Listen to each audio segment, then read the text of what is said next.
Safara Kadhimiti TV. Chimbe Tete. The best ahead of the rest.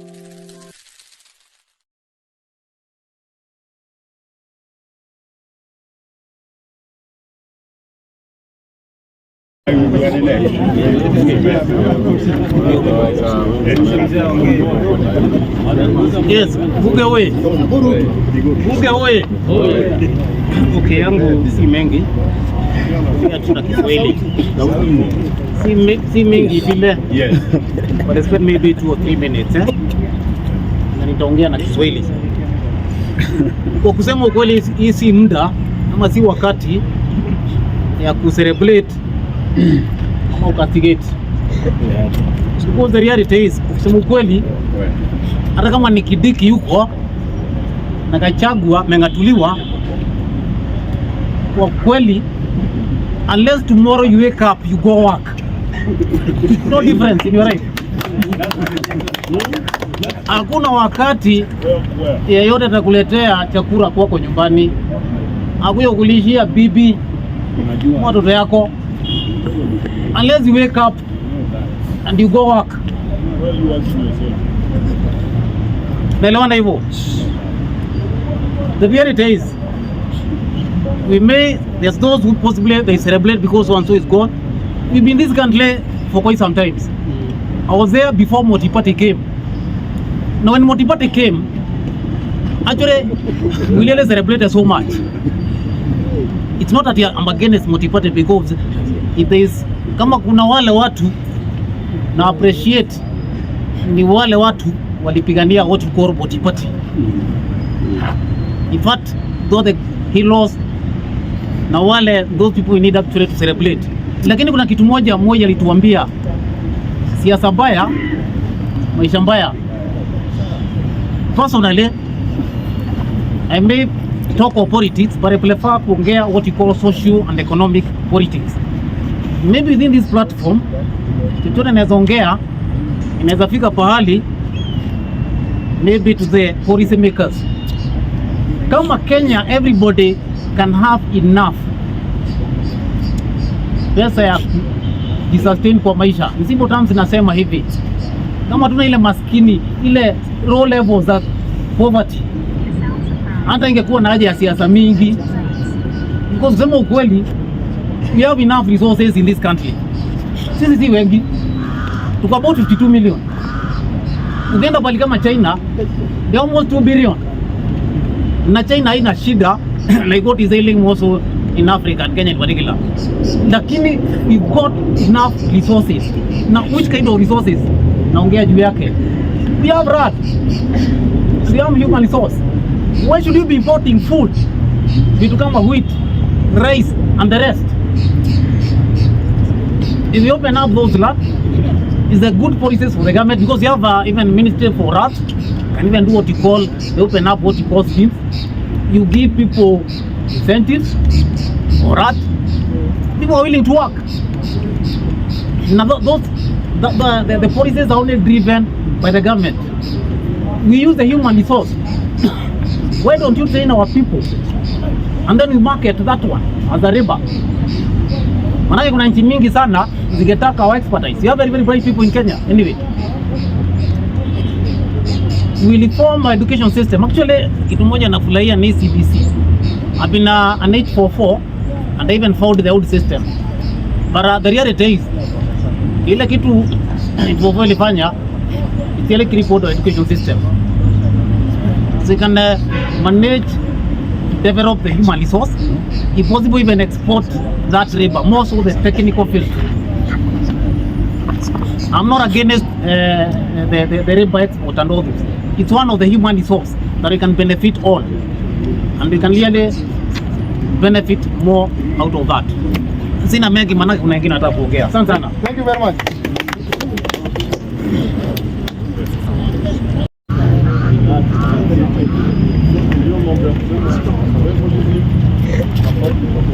Asante sana Bwana Spika.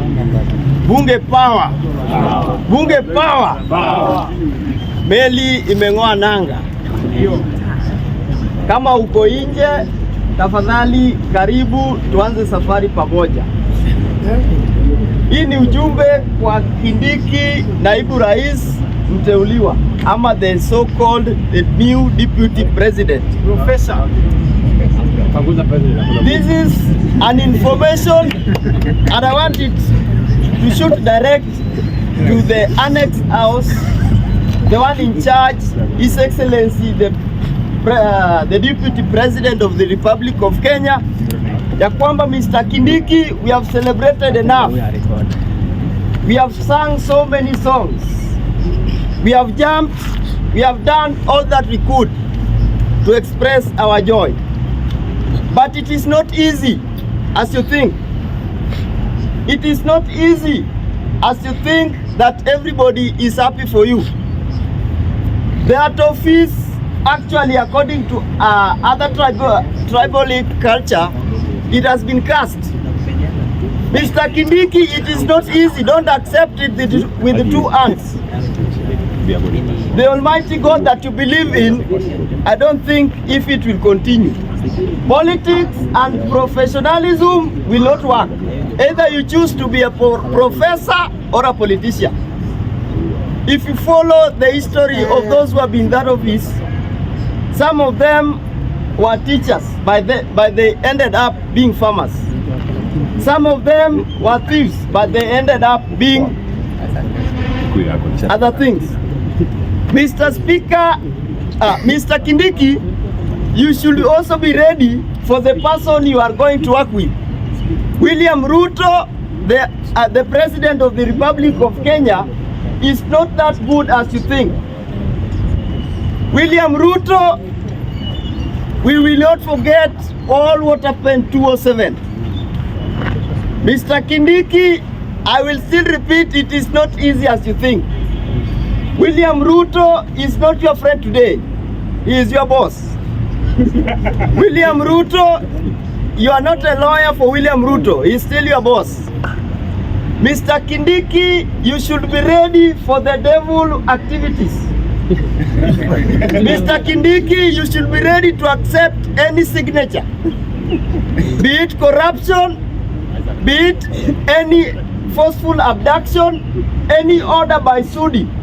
Mr. Kindiki, I don't think even 2027 you will get there if you are still the deputy president.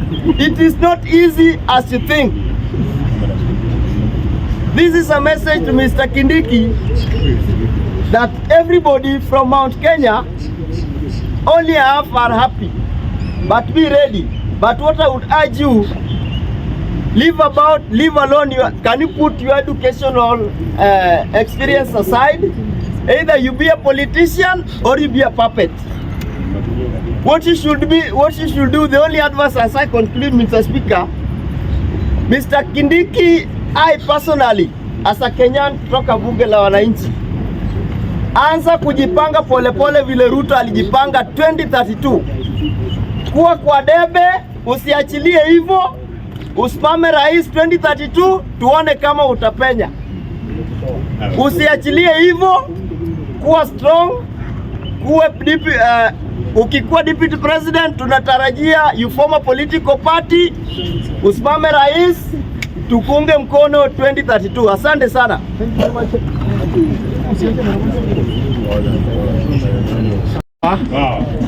I want to speak about few things. Dakika kidogo tu.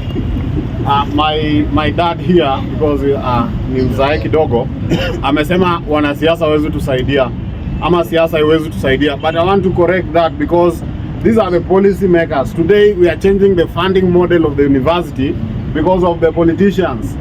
Today we are moving from NHIF to SHA because of the politicians, and if we put the wrong people to the office, that's why we are suffering. That's why nikiangalia nyuso zenyu mumekasirika, because some of you hata hamjakula lunch. Hiyo ni kweli, because things are not okay. Things are not okay as we are speaking. So yes. No, I withdraw that.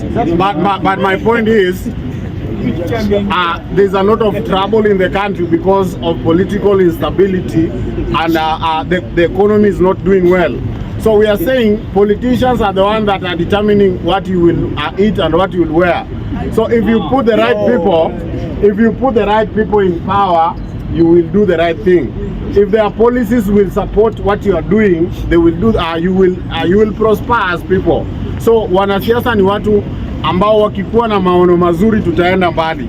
But as we are speaking now, wanasiasa they are focused on their stomachs, and that's why we are suffering. So tunasema nini? Tunasema tunataka siasa ambayo it will change our future and not cripple our future. And a politics that will not be influenced from outside powers that will control us. Of course, when you argue with the bottom up, it was a good model that Dr. William Ruto was coming with. But because that seat is controlled by someone else, that is my opinion, he has changed the tune and today we are suffering. There's no bottom up anymore. So I want to address Kenyans and people who are in this bunge la mwananchi ya kwamba when we stand in this ground, we are advocating for accountability in the government. And now that there is no accountability, there's no people to put the government in check, we are the one to stand here and say that. Because people like Wangari Maathai, they walk in these streets naked because they fought for this place, they fought for Uhuru Park and other conservative forests in this country because they want to sell them and to build structures in them. So if you will be cowards and not speaking your rights, you're going to lose it. And the power is in your vote. The power is in your vote. When you come to vote, don't vote with your stomach, vote with your head. Thank you so much. Thank you very much. Yeah, welcome, President Gaucho. Karibu sana.